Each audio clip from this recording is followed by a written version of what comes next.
Hello student, in today's lecture we are going to start our next chapter, Introduction to Analytical Chemistry. तर आपण आता नवीन chapter बघत आहोत जो सेकंड चॅप्टर आहे. ओके, तो इंट्रोडक्शन टू ॲनालिटिकल केमिस्ट्री. आता हा जो चॅप्टर आहे तो ॲनालिटिकल केमिस्ट्रीशी रिलेटेड आहे. केमिस्ट्री म्हणजे काय हे मी तुम्हाला फर्स्ट व्हिडिओमध्ये सांगितलं. Okay, chemistry is a branch of science which deals with the study of physical and chemical properties of matter and the physical and chemical changes it undergoes under different reaction condition. This is known as chemistry. ह्याला काय म्हटलेलं आहे तर chemistry म्हटलेलं आहे. तर केमिस्ट्रीच्या ज्या 5 main branches आहेत त्याही मी तुम्हाला तेव्हा सांगितलेल्या फर्स्ट लेक्चरमध्ये. First one is the organic chemistry. Okay, organic केमिस्ट्रीमध्ये आपण ओनली कार्बन कंपाऊंडचा स्टडी करतो. इनऑर्गॅनिक केमिस्ट्रीमध्ये आपण इनऑर्गॅनिक कंपाऊंडचा स्टडी करतो. तसंच जी थर्ड मेन ब्रांच आहे केमिस्ट्रीची तर ती आहे फिजिकल केमिस्ट्री. ओके, तर फिजिकल केमिस्ट्री म्हणजे काय? Physical chemistry is a branch of chemistry which deals with study of atoms of molecule and their fundamental concept. Okay, म्हणजे आपण काही फंडामेंटल लॉज असतील किंवा काही कन्सेप्ट असतील, ओके, त्या आपण फिजिकल केमिस्ट्रीमध्ये स्टडी करतो. आणि जी फोर्थ मेन ब्रांच आहे ती आहे बायोकेमिस्ट्री. बायोकेमिस्ट्री म्हणजे काय? लिव्हिंग ऑर्गॅनिझमचा स्टडी करतो आणि त्याचं तसं स्ट्रक्चर आणि त्याचं फंक्शनही आपण तिथे फाइंड आउट करतो. ह्याचा जो स्टडी असतो तर तो बायोकेमिस्ट्रीमध्ये केला जातो. त्यानंतर जी फिफ्थ मेन ब्रांच आहे ती आहे ॲनालिटिकल केमिस्ट्री. Analytical chemistry. आता ॲनालिटिकल केमिस्ट्री ही जी ब्रांच आहे ती इंडस्ट्रीशी रिलेटेड ब्रांच आहे. ओके, म्हणजे ती इंडस्ट्रियल ब्रांच आहे. सो त्याचीही मी डेफिनेशन तुम्हाला सांगितलेली आहे. तर ॲनालिटिकल केमिस्ट्री ही जी ब्रांच आहे ही इंडस्ट्रियल रिलेटेड ब्रांच आहे आणि दिस इज व्हेरी इम्पॉर्टंट ब्रांच. आणि जर तुम्हाला ॲनालिटिकल केमिस्ट्रीमध्ये जर करिअर करायचं असेल तर तुम्हाला ह्याचं ह्यूज ऑफ नॉलेज तुम्हाला असलं पाहिजे. ओके, सो आपण बघणार आहोत ॲनालिटिकल केमिस्ट्री म्हणजे काय, त्याच्यामध्ये आपण डिटेलमध्ये जाणार आहोत. तर ॲनालिटिकल केमिस्ट्री म्हणजे काय तर बघा, the branch of chemistry which deals with the study of separation, identification, qualitative and quantitative determination of composition of various substances is known as analytical chemistry. मतलब मी ते डेफिनेशन लिहिते. It is a branch of chemistry. It is a branch of chemistry which deals with the study of separation, identification, qualitative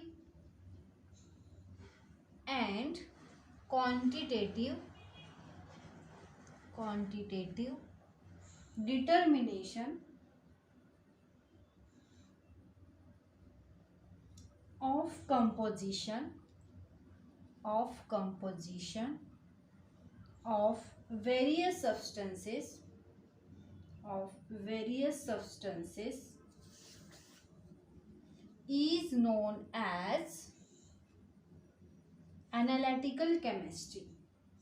is known as analytical chemistry. तर analytical chemistry म्हणजे काय बघा, तर it is a branch of chemistry which deals with the study of separation, identification, qualitative and quantitative determination of composition of various substances. म्हणजे बघा, एखादं compound आहे त्या कंपाऊंडचा आपण सेपरेट स्टडी केला जातो. ओके, मग तो क्वालिटेटिव्ह असू दे किंवा क्वांटिटेटिव्ह असू दे त्याचा आपण ॲनालिसिस करतो आपण. ओके, म्हणजे त्या कंपाऊंडचं आयडेंटिफिकेशन करतो. सपोज एखादं तुम्हाला कंपाऊंड आहे तर त्याच्यामध्ये सपोज मी इथे मिथेन घेतलेलं आहे. ओके, मिथेन कंपाऊंड आहे तर आपण त्याचं ॲनालिसिस करतो त्या कंपाऊंडमध्ये कुठले कुठले एलिमेंट प्रेझेंट आहेत. सपोज आपण म्हणतो मिथेनमध्ये कार्बन हायड्रोजन प्रेझेंट आहे तर त्या कंपाऊंडमध्ये कार्बन किती आहे, कार्बन नक्की आहे का किंवा हायड्रोजन आहे का याचा स्टडी केला जातो, किंवा त्याचं पर्सेंटेज. ओके, म्हणजे quantitative, qualitative and quantitative determination, म्हणजे कार्बनचं पर्सेंटेज किती किंवा हायड्रोजनचं पर्सेंटेज किती, ह्या पद्धतीने आपण ॲनालिटिकल केमिस्ट्रीमध्ये स्टडी केला जातो. ओके, सो ही डेफिनेशन आहे ॲनालिटिकल केमिस्ट्री. तर ॲनालिटिकल केमिस्ट्रीमध्ये आपण ॲनालिसिस करतो, एखाद्या कंपाऊंडचं काय करतो तर ॲनालिसिस करतो, म्हणजे आपण काय करतो त्याचं ॲक्युरेट मेजरमेंट करतो. ओके, तर पुढे तुम्हाला येणार आहे ॲक्युरेसी म्हणजे काय वगैरे, ते आपण बघणार आहोत. ॲक्युरेट मेजरमेंट करतो. ओके, सो त्याच्यासाठी काही ॲनालिटिकल टूल्स आहेत. ओके, ते यूज करून तुम्ही काय करता, ॲक्युरेट मेजरमेंट करतो आपण त्यासाठी. मग ते टूल्स जर तुम्हाला आता आपलं प्रॅक्टिकल जर चालू असतं तर ते तुम्हाला समजलं असतं. व्हेरियस टूल्स आहेत ॲनालिटिकल डिटर्मिनेशनच्या, ते यूज करून, ॲनालिटिकल टूल्स यूज करून आपण काय करतो, त्या कंपाऊंडचं डिटर्मिनेशन करतो. ठीक आहे, आपण जो नेक्स्ट पॉईंट आहे आपला, need of accurate measurement. Okay, need of accurate measurement म्हणजे आपण एखाद्या कंपाऊंडचं ॲक्युरेट मेजरमेंट करतो ॲनालिटिकल केमिस्ट्रीमध्ये, म्हणजे त्याचं ॲनालिसिस करतो एखाद्या कंपाऊंडचं. त्यासाठी आपल्याला ॲक्युरेट मेजरमेंट करावं लागतं. सो ॲक्युरेट मेजरमेंटचं नीड काय आहे, तर जो फर्स्ट नीड आहे, the accurate amount of reagent or substances required for the chemical reaction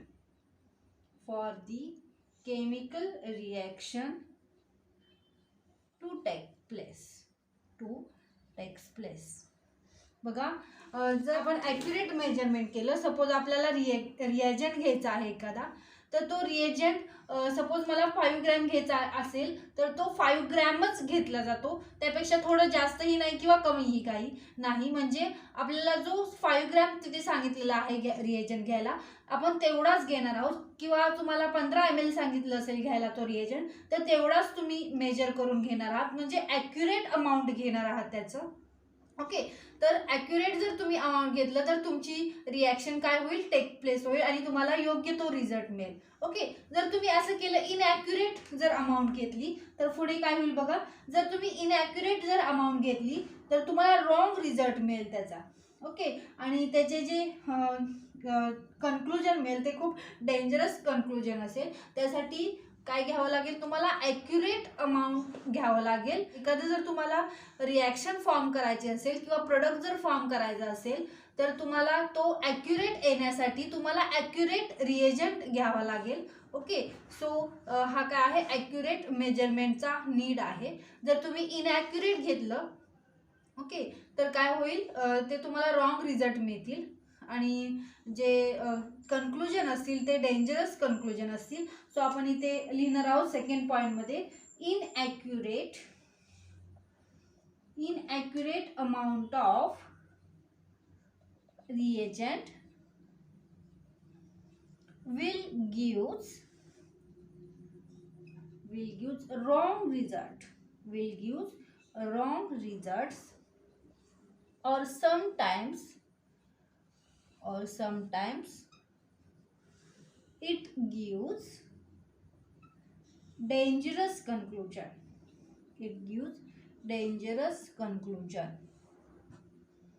okay, तर ॲनालिटिकल केमिस्ट्री मी तुम्हाला सांगितलेलं आहे, त्याचं तुम्ही ॲनालिसिस करता. ओके, सर ॲनालिसिस आपण कसं करतो, तर आपण ॲक्युरेट मेजरमेंट करतो. ओके, तर त्यासाठी काही आपण ॲनालिटिकल टूल्स यूज केल्या जातात ॲक्युरेट मेजरमेंटसाठी. तर ॲक्युरेट मेजरमेंट तुम्हाला का करावं लागतं, तर तुम्हाला रिॲक्शनमध्ये जो प्रोडक्ट मिळणार आहे, ओके, म्हणजे जो फायनल प्रोडक्ट असेल तुमचा, तो ॲक्युरेट येण्यासाठी तुम्हाला ॲक्युरेट घ्यावं लागेल. ओके, तर जर तुम्ही इनॲक्युरेट, इथे सेकंड पॉईंटमध्ये लिहिलेलं आहे, जर इनॲक्युरेट अमाऊंट जर घेतलं तुम्ही रिएजंटचं तर तुम्हाला काय होईल, रॉंग रिझल्ट मिळतील किंवा ते जे कन्क्लुजन मिळतील तेही डेंजरस कन्क्लुजन असतील. ओके, सो हे आपण बघितलं नीड्स ऑफ ॲक्युरेट मेजरमेंट. त्यानंतर आपण बघणार आहोत what are the importance of analytical chemistry, म्हणजे ॲनालिटिकल केमिस्ट्रीचा इम्पॉर्टन्स काय आहे ते आपण बघणार आहोत. What are the importance of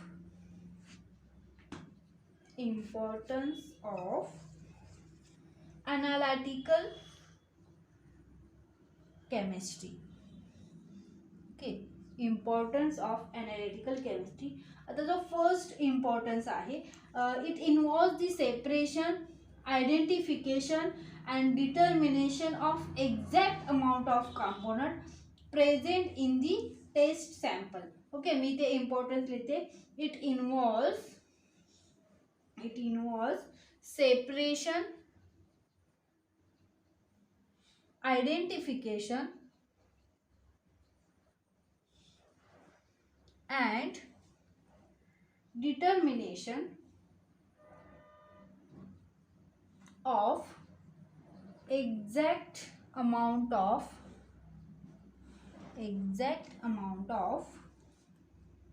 components present in the test sample. Okay, म्हणजे इथे जर तुम्हाला मी मगाशी सांगितलं तुम्हाला एखादं जर तुम्हाला कंपाऊंड असेल तर त्यासाठी तुम्हाला आयडेंटिफिकेशन किंवा डिटर्मिनेशन तुम्हाला करायला हवं, म्हणजे त्याचं ॲनालिटिकल टूल्स यूज करून तुम्ही त्याचं ॲनालिसिस करणार आहात त्या कंपाऊंडचं. तर त्यावरून आपल्याला काय कळेल की ह्या कंपाऊंडमध्ये सपोज मी मिथेन घेतलं तर या कंपाऊंडमध्ये मिथेनमध्ये काय असतं तर कार्बन हायड्रोजन इलेमेंट्स असतात. तर ते नक्की कार्बन आहे का किंवा हायड्रोजनच आहे का हे बघण्यासाठी आपण तिथे आयडेंटिफिकेशन, सेपरेशन हे जे टेक्निक्स आहेत ह्या यूज केल्या जातात आणि त्यावरून आपल्याला समजतं की हे जे कंपाऊंड आहे ते राईट आहे.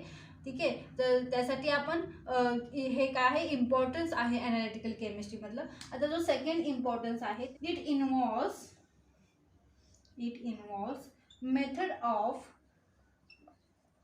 analysis. It involves methods of analysis such as classical method, second one weight method, weight method of analysis and instrumental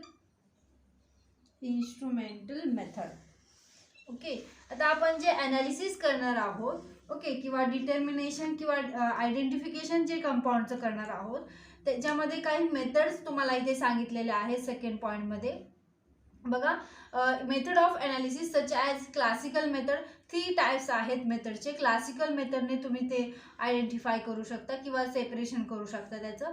त्यानंतर जी सेकंड मेथड आहे ती wet method of analysis. Okay, wet मेथडने तुम्ही त्याचं ॲनालिसिस करू शकता किंवा इन्स्ट्रुमेंटल मेथड म्हणजे व्हेरियस इन्स्ट्रुमेंट असतात त्या इन्स्ट्रुमेंटल मेथडने पण काय करता तुम्ही आयडेंटिफिकेशन करता. म्हणजे एखादं स्मॉल अमाऊंट ऑफ कंपाऊंड घेतलं आणि त्या इन्स्ट्रुमेंटमध्ये जर तुम्ही तिथे टाकलं तर ते जे कंपाऊंड आहे ते तुम्हाला ॲक्युरेट रिझल्ट देईल. ओके, तेही आपण इन्स्ट्रुमेंटल मेथडने तिथे ॲनालिसिस करू शकतो. ठीक आहे, त्यानंतर आपण थर्ड इम्पॉर्टन्स बघणार आहोत. Third importance of analytical chemistry is the third important. It helps to determine the chemical composition of substances such as raw material, intermediates and final products. Okay, म्हणजे एखादी तुम्हाला केमिकल रिॲक्शन आहे, मग काय सांगितलेलं आहे importance, it helps to determine the chemical composition of substances such as raw material, intermediates and final products. म्हणजे जे तुम्ही रिॲक्टंट किंवा प्रोडक्ट घेणार आहात ओके, त्याचं जे कंपोजिशन आहे त्याचंही आपण तिथे ॲनालिसिस करतो, किंवा जो तुम्हाला इंटरमिडिएट मिळणार आहे त्याचं कंपोजिशन किती आहे, किंवा जो फायनल प्रोडक्ट तुम्हाला मिळालेला आहे त्याचं कंपोजिशन किती आहे, किंवा तो ॲक्युरेट आला आहे का नाही, किंवा त्याच्यामध्ये जे कंपाऊंड्स आहेत ते तुमचे आहेत की नाही, हे जे सगळ्या जे टेक्निक्स आहेत मेजर करण्याच्या, त्याला आपण composition, chemical composition of substances such as raw material, इंटरमिडिएट्स and final products, हे जे आपण तिथे कंपोजिशन डिटरमाइन करतो, हे कशाने आपण तिथे डिटरमाइन करतो तर ॲनालिटिकल टेक्निक्सने यूज केला जातो, किंवा त्याचं आपण ॲनालिसिस करतो. ठीक आहे. त्यानंतर जो फोर्थ इम्पॉर्टन्स आहे तो आहे इन ॲग्रिकल्चरल फील्ड. ओके, आपण ॲग्रिकल्चरल फील्डमध्येही ॲनालिटिकल केमिस्ट्री म्हणजे आपण ॲनालिसिस करतो. So fourth, in agricultural field it involves the analysis of soil and water. Soil and वॉटरचं आपण काय करतो तिथे ॲनालिसिस करतो. ओके, तर थोडक्यात ॲग्रिकल्चर फील्ड म्हणजे काय तर बघा, आपण ॲग्रिकल्चर फील्डमध्ये सॉइलचं जे ॲनालिसिस करतो त्यासाठी सॉइल टेस्टिंग लॅबोरेटरीज असतात. त्यामध्ये सॉइलमध्ये जे मायक्रोन्युट्रियंट्स आहेत म्हणजे कुठले कमी आहेत जास्त आहेत त्यावरून त्या सॉइलची प्रत ठरवली जाते, आणि त्यावरून तसं योग्य फर्टिलायझर देऊन त्याची प्रत वाढवली जाते आणि क्रॉप यील्ड केलं जातं. Okay, better crop yield for प्रोडक्शनसाठी आपण तिथे वाढवू शकतो. ओके, त्यासाठी तसंच वॉटरचंही ॲनालिसिस केलं जातं. वॉटरमध्ये हार्डनेस ऑफ वॉटर किंवा pH ऑफ वॉटर हे आपण ठरवलं जातं, आणि ते जे पाणी आहे ते शेतीसाठी उपयोगी आहे की नाही. जर क्षार जर जास्त असतील वॉटरमध्ये तर क्रॉप यील्ड जे आहे ते खूप कमी यील्ड होतं त्याचं. ठीक आहे, तर ते काय आहे याच्यामध्ये आपण ॲनालिटिकल केमिस्ट्रीमध्ये ह्या ज्या ॲनालिटिकल टेक्निक्स आहेत त्या वापरून आपण ॲग्रिकल्चर फील्डमध्येही आपण त्याचा उपयोग केला जातो. ओके, त्यानंतर आपण जी नेक्स्ट इम्पॉर्टन्स बघणार आहोत ॲनालिटिकल केमिस्ट्रीचा तो आहे आपल्या मेडिसिन्सची रिलेटेड. म्हणजे आपण थोडक्यात ॲग्रिकल्चर फील्ड नाही तर आपण मेडिकल फील्डमध्येही त्याचा उपयोग केला जातो. In medicine it involves the determination of composition of medical preparation.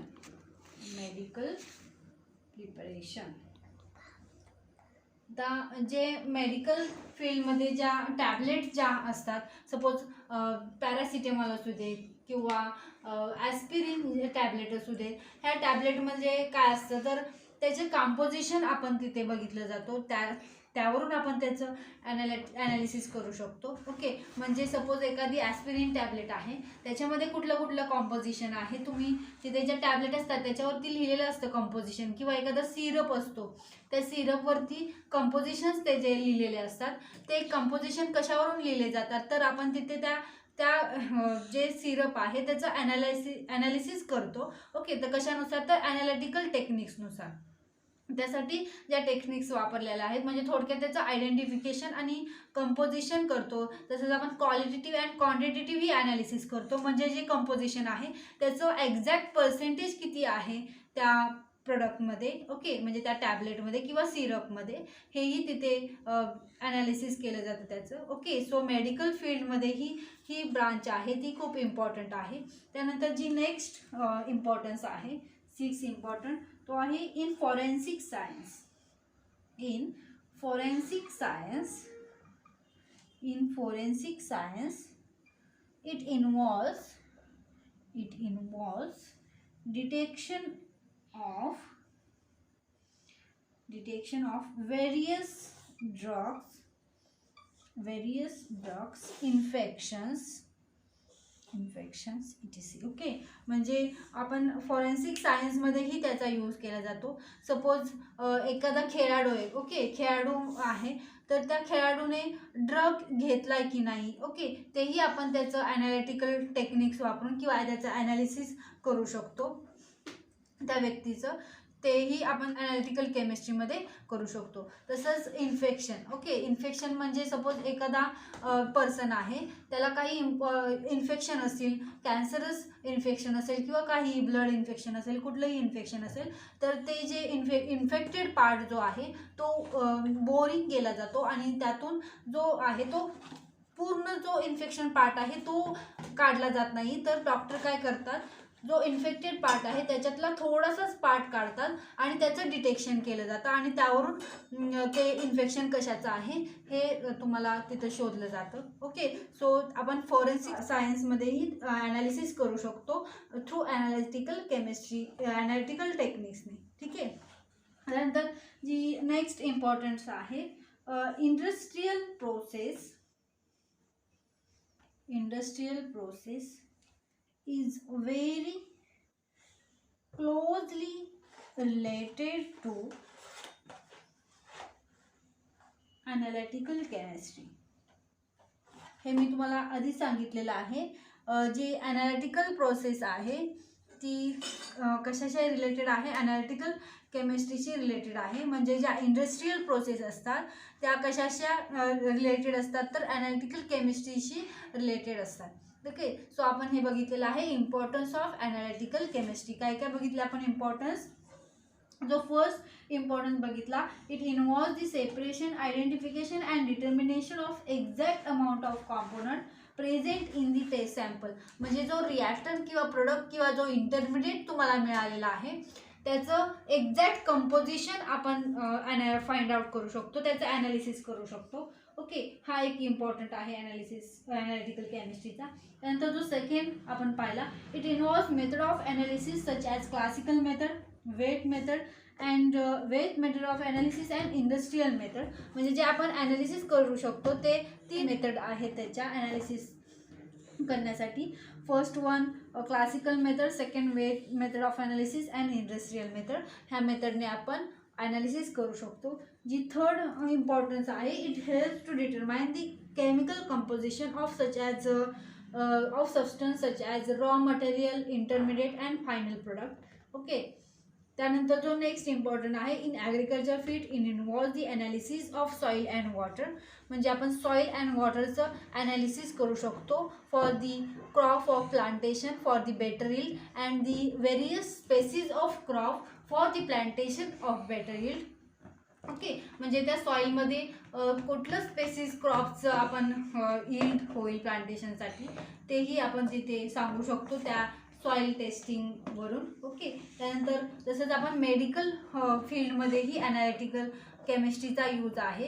म्हणजे जे तुम्हाला टॅबलेट जे मिळालेलं आहे त्यामध्ये त्याच्यावरती त्याचं कंपोजिशन लिहिलेलं असतं, म्हणजे एक्झॅक्ट कंपोजिशन किती आहे हे आपण ॲनालिसिस करूनच आपण तिथे लिहितो. ओके, सो हे कशाशी रिलेटेड आहे, तर ॲनालिटिकल केमिस्ट्रीशी रिलेटेड आहे. त्यानंतर आपण फॉरेन्सिक सायन्समध्येही यूज करू शकतो. त्यानंतर जी नेक्स्ट आहे, industrial process is very close related to analytical chemistry. ज्या सगळ्या इंडस्ट्रियल प्रोसेस आहेत त्या कशाशी रिलेटेड आहेत, तर सगळ्या ॲनालिटिकल केमिस्ट्रीशी रिलेटेड आहेत. ओके, सो तुम्हाला इम्पॉर्टंट ऑफ ॲनालिटिकल केमिस्ट्री हे समजलं असेल. त्यानंतर आपण जे नेक्स्ट बघणार आहोत ॲनालिसिस. तर ॲनालिसिस म्हणजे काय, जे आपण नेक्स्ट बघणार आहोत ॲनालिसिस. आता मी जे वर्ड सारखा वापरते ॲनालिसिस, तर नक्की ॲनालिसिस म्हणजे काय. ॲनालिसिस ही काय आहे, एक डिटेक्शनची प्रोसेस आहे, त्याला आपण ॲनालिसिस असं म्हणतो. मग ते व्हेरियस त्याचे टाईप्स असतील किंवा मेथड्स असतील त्या ॲनालिसिसच्या किंवा त्या डिटेक्ट करण्याच्या. बघा, तर analysis is the carried out by using a very small sample, okay, of the material which is to be tested. Okay, म्हणजे ॲनालिसिस हे जे आपण करतो त्यासाठी आपल्याला ह्यूज अमाऊंट ऑफ सॅम्पलची गरज नाही आहे, तर थोडंच सॅम्पल आपल्याला लागतं. तर ते सॅम्पल कसं हवं आहे आपल्याला, होमोजिनियस सॅम्पल हवं आहे.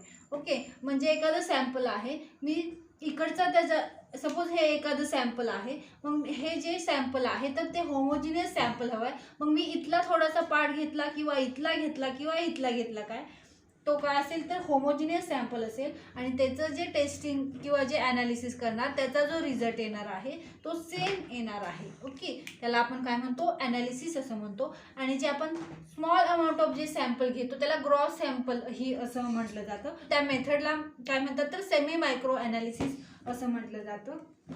ओके, तर the analysis is carried out by using a very small sample of material which is to be tested. Okay, तर ते छोटं सॅम्पल असतं त्याला आपण ग्रॉस सॅम्पल असं म्हणतो. Okay, the very small amount of material which is separated for their testing is known as gross sample. Okay, so various method of the sample म्हणजे जे युनिफॉर्म सॅम्पल आहे ते फाइंड आउट करण्यासाठी काही तुम्हाला तिथे टेस्ट दिलेले आहेत. when the amount of solid or liquid taken for the analysis in a few gram, then the analysis is known as semi micro analysis. तर सेमी मायक्रो analysis ची डेफिनेशन मी लिहिते.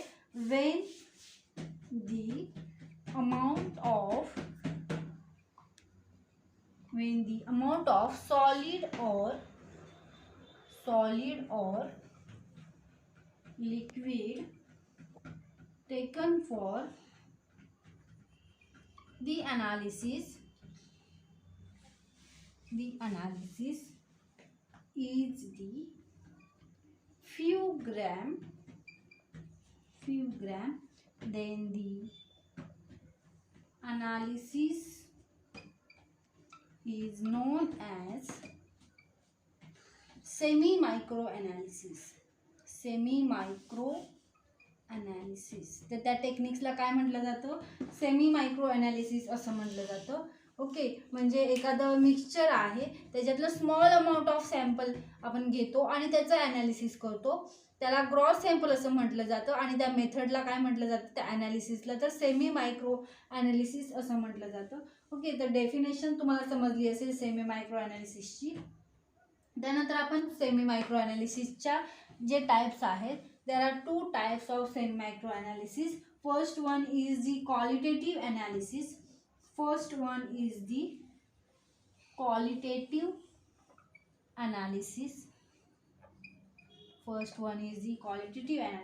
The qualitative analysis म्हणजे काय तर बघा, qualitative analysis which deals with the लिहूनच टाकते मी ते, qualitative analysis which deals with the detection of presence or absence of elements in compounds or chemical compounds in mixture is known as qualitative analysis. Okay, तर त्याला आपण to qualify असंही म्हणू शकतो. Okay, qualitative ॲनालिसिसला आपण to qualify असंही म्हणू शकतो. तर क्वालिटेटिव्ह ॲनालिसिस म्हणजे काय तर बघा, qualitative analysis which deals with the detection of presence or absence of element in compounds or chemical compounds in mixture is known as qualitative analysis. म्हणजे सपोज एखादं कंपाऊंड आहे, म्हणजे फॉर एक्झाम्पल मी मिथेन घेते. Okay, so मिथेनमध्ये carbon item आहे, hydrogen आहे, हे माहिती आहे तुम्हाला. ओके, म्हणजे ते कंपाऊंड आहे, त्याच्यामध्ये इलेमेंट प्रेझेंट आहे की नाही हे आपण डिटेक्ट केलं जातं क्वालिटेटिव्ह ॲनालिसिसमध्ये. किंवा म्हणजे एखादं कंपाऊंड असेल त्याच्यामध्ये आपण इलेमेंट डिटेक्ट केला जातो. ओके, म्हणजे इथे हायड्रोजनच प्रेझेंट आहे का किंवा कार्बन प्रेझेंट आहे का, म्हणजे हे जे डिटेक्शन आहे ते कशा मध्ये करतो आपण, क्वालिटेटिव्ह ॲनालिसिसमध्ये करतो. म्हणजे तुम्हाला एखादं मिक्सचर दिलेलं आहे त्याच्यामध्ये डायटॅच केमिकल कंपाऊंड हे प्रेझेंट आहे का हे डिटेक्ट करण्यासाठी पण आपण काय केलं जातो, ह्या ॲनालिसिसचा यूज केला जातो, म्हणजे क्वालिटेटिव्ह ॲनालिसिसचा यूज केला जातो. थोडक्यात काय, तर एखादं कंपाऊंड असेल किंवा एखादं मिक्सचर असेल, म्हणजे एखादं जर मिक्सचर असेल तर त्याच्यामध्ये हे कंपाऊंड प्रेझेंट आहे का त्याचं डिटेक्शन आपण करू शकतो. तसंच एखादं जे कंपाऊंड आहे त्याच्यामध्ये हे जे इलेमेंट जे आहेत त्या कंपाऊंडमध्ये ते प्रेझेंट आहेत का हे डिटेक्ट करण्यासाठी आपण क्वालिटेटिव्ह अनालिसिसचा यूज केला जातो. त्यानंतर जो सेकंड टाईप आहे क्वांटिटेटिव्ह अनालिसिस. त्याची सेकंड जो टाईप आहे तो आहे क्वांटिटेटिव्ह अनालिसिस. त्याच्या नावातच आहे बघा, क्वांटिटेटिव्ह म्हणजे आपण क्वांटिटी डिटरमाइन करतो किंवा आपण त्याला टू क्वांटिफाय असंही म्हणतो. ठीक आहे, तर मी इथे लिहिते बघा, the analysis which deals with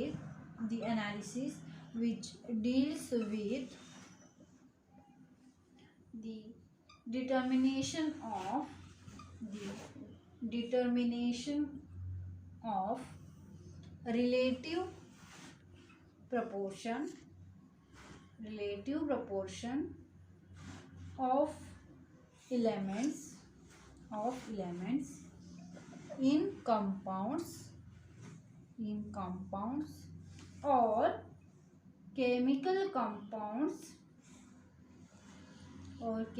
compounds in mixture is known as quantitative analysis.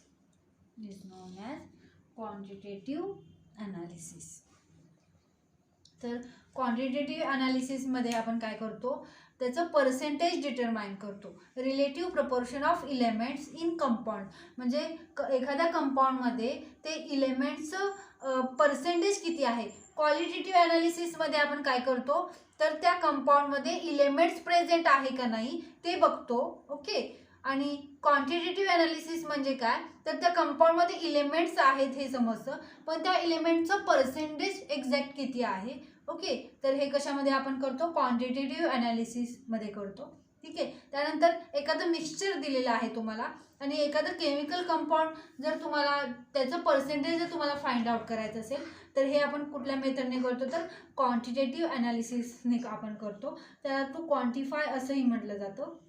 Okay, so आपण अनालिसिस, सेमी मायक्रो अनालिसिसचे 2 टाइप्स आहेत ते बघितले आपण. First one is the qualitative analysis. Okay, तर क्वालिटेटिव्ह अनालिसिस आपण कशासाठी यूज करतो, तर क्वालिटेटिव्ह अनालिसिस जे आहे एखाद्या कंपाऊंडमध्ये, सपोज मिथेन कंपाऊंड आहे त्याच्यामध्ये कार्बन इलेमेंट किंवा हायड्रोजन इलेमेंट प्रेझेंट आहे की नाही हे बघण्यासाठी आपण क्वालिटेटिव्ह अनालिसिसचा उपयोग करतो. आणि क्वांटिटेटिव्ह अनालिसिस म्हणजे काय, तर त्या कंपाऊंडमध्ये जे इलेमेंट्स आहेत त्या इलेमेंटचं एक्झॅक्ट पर्सेंटेज किती आहे.